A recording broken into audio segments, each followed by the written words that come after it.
इस खबर के प्रायोजक हैं Sipa hospital and research centre Sahbuddinpur Bilariyaganj Azamgarh, जहां पर गुर्दे से संबंधित बीमारियों का बेहतर इलाज उपलब्ध है। यही नहीं, यहां पर डिलीवरी और स्त्री से संबंधित रोगों के विशेषज्ञ भी मौजूद हैं। तो बेहतर इलाज के लिए अभी अस्पताल पर संपर्क करें।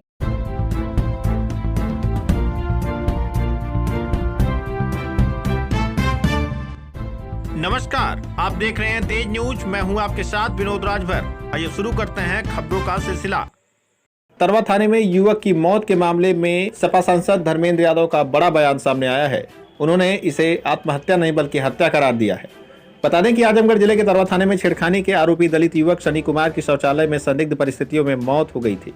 इस मामले ने अब पूरी तरह से तूल पकड़ लिया। इस घटना के बाद समाजवादी पार्टी के आजमगढ़ के सांसद धर्मेंद्र यादव ने पोस्टमार्टम हाउस पहुंचकर मृतक परिजनों से मुलाकात की और उन्हें सांत्वना दी।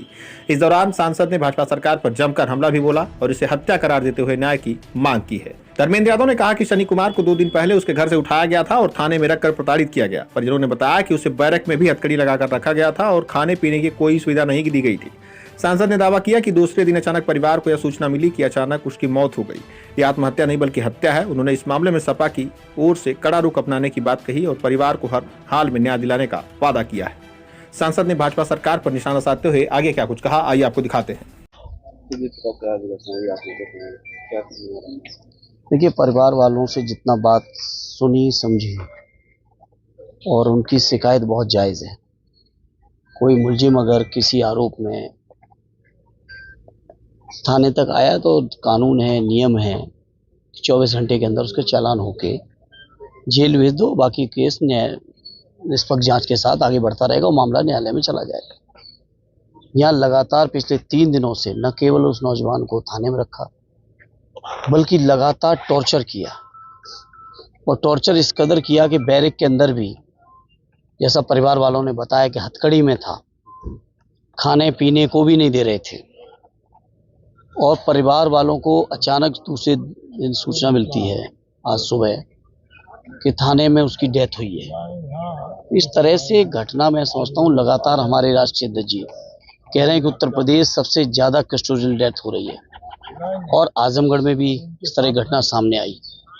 तो मैं समझता हूँ योगी जी की सरकार और पुलिस अपने को न्यायालय भी समझ लिया, इन्होंने अपने को ईश्वर भी मान लिया है कि यही जो करेंगे वो न्याय देंगे, चाहे भले ही कितना ही अत्याचार करते रहें।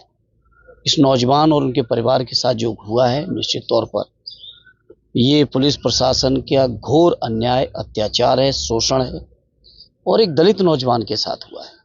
वैसे भी उत्तर प्रदेश में बहुत बुरा हाल हो गया है। दलित, पिछड़े मुसलमान भाइयों को रहना दूभर कर दिया है बीजेपी के लोगों ने। सरकार के इशारे पे आतंक चल रहा है। कोई कहता है कि मैं इस सेना का सदस्य हूँ, उस सेना को जैसे कानूनी अधिकार मिल गया हो। दलित सांसद के हमारे घर फूका जा रहा है।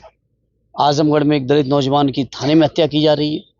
तो इन तमाम चीज़ों के लिए हम समाजवादी लोग चुप बैठने वाले नहीं हैं और निश्चित तौर पे इस परिवार के लोगों को न्याय दिलाएंगे हर हाल में।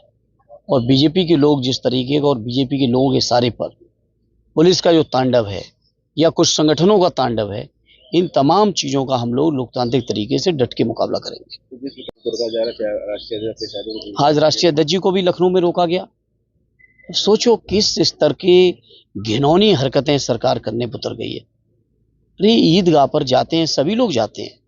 मैंने कई विजुअल्स देखे कि स्वयं प्रदेश के गवर्नर कई बार मैंने वहाँ मौके पे देखे। मुख्यमंत्री की हैसियत से हमेशा सदैव नेताजी गए, आदरणीय राष्ट्रीय अध्यक्ष जी गए और किसी भी पोजीशन में रहे हो हमारी पार्टी के लोग हमेशा पहुंचे हैं। आज राष्ट्रीय अध्यक्ष जा रहे थे तो उनको भी रोका गया कि एक गाड़ी से जाओगे तो ऐसे जाओगे तो वैसे जाओगे। अरे तुम्हारे कहने से राष्ट्रीय अध्यक्ष जी के लिए जो हमारे मुसलमान भाइयों के दिलों में स्थान है वो कम नहीं होने वाला है। चाहे जितना भी आतंक कर लो, चाहे जितना परेशान कर लो, जनता माफ़ नहीं करेगी। ना माफ़ करेगी सुमन जी के मामले पे, ना माफ़ करेंगे हम लोगों की जो घटना हुई है तरवा में, और ना ही उत्तर प्रदेश के विभिन्न इलाकों में जो घटनाएं हो रही हैं। लखनऊ में बताओ बेटी को किस तरीके से हत्या की, आपके बगल में फैजाबाद में सोचिए कैसी कैसी घटनाएं हुई। तो तमाम उत्तर प्रदेश की जो घटनाएं हैं इसको जनता देख रही है और जनता माफ़ नहीं करेगी। जहाँ तक सवाल आजमगढ़ का है, आजमगढ़ में मैं मौजूद भी हूँ और तरवा थाना जो लोकसभा का भी हिस्सा है हमारे, उसके अंदर जो घटना हुई है, नौजवान परिवार के लोगों को न्याय दिलाने का मैं हर स्तर पर संघर्ष करूंगा, चाहे जिस स्तर पर जाना पड़ेगा। औरंगजेब को लेकर जो छोड़िए इतिहास पे, आप ज्यादा हमारे राष्ट्रीय अध्यक्ष जी ने तो लगातार कहा कि बीजेपी लोगों इतिहास में ना जाओ, और थोड़ा सा इतिहास आदरणीय सुमन जी ने कहा तो झेल नहीं पाए। इसलिए इतिहास की परतें खोदने से बेहतर यह है कि कैसे भविष्य बेहतर हो, रोजगार मिले, किसानों को न्याय मिले, हमारे दलित पिछड़े लोगों को हक अधिकार मिले, नौकरियां मिले, आरक्षण मिले, जो बाबा साहब देके गए हैं उसका पालन हो। हम लोगों का टारगेट ये है।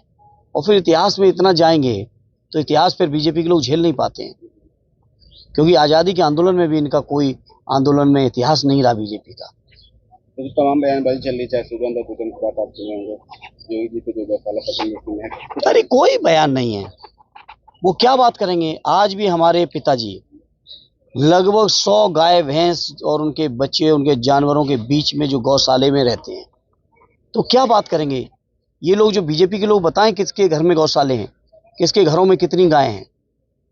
ये केवल राष्ट्रीय अध्यक्ष जी से घबराते हैं। राष्ट्रीय अध्यक्ष जी के बढ़ते हुए कद, उनके प्रति जो पूरे पीडीए परिवार और पूरे समाज और देश का जो आज जो राजनीति का केंद्र बने हुए हैं, लोगों की उम्मीद और आशा का केंद्र हैं, केवल उनके बढ़ते हुए कद से घबरा के इस तरह की बातें करते हैं। मुद्दों पर बात क्यों नहीं करते। इसलिए मैं आज यहाँ आया हूँ, मोर्चरी पे आया हूँ। मैं इस परिवार के लोगों को न्याय दिलाने का हर संभव प्रयास करूंगा। ये मैं आपके माध्यम से भी लोगों को विश्वास दिलाना चाहता हूँ, और व्यक्तिगत तौर पर भी परिवार से मिलकर मैंने यही कहा है।